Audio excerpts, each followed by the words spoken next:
این کودکان در زینه ابتدایی مکتب تحصیل کرده اشتراکچیان آزمون خط زیبا سال 2018 در ناحیه فرخور میباشند. در این آزمون 250 نفر خوشنویسان از همه مکتب‌های ناحیه شرکت دارند. غالبان از روی دو مرحله به‌گذاری کرده میشوند.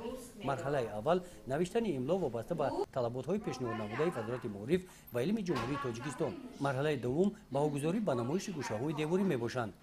ما در متن بچه‌ها آموزش خط زیبا رو برای آن برقرار کردیم و تقویت بخشیده ایستادیم که خط زیبا حسن خواننده است. آینه خواننده رو از خط زیبا مقرر کردن ممکن نه بلکه خواننده ظاهرا بلکه باطنا و با نوشت نیز زیبا باشد و ما هم خوانندگان رو از روی خطش بها داده ظاهرا بهای وی رو مقرر میکنیم که آیا یعنی خواننده هم ظاهرا و باطنا زیبا است یا نه.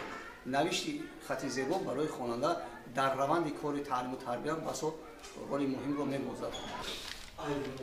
کار اشتراکچیان آزمون خط زیبا همان روز سنجیده شده از نتیجه آن اشتراکچیان خبردار کرده شدند. 10 نفر خوشنویسان بهترین با آزمون ولایتی دانشوری امیدبخش راه خط گرفتند.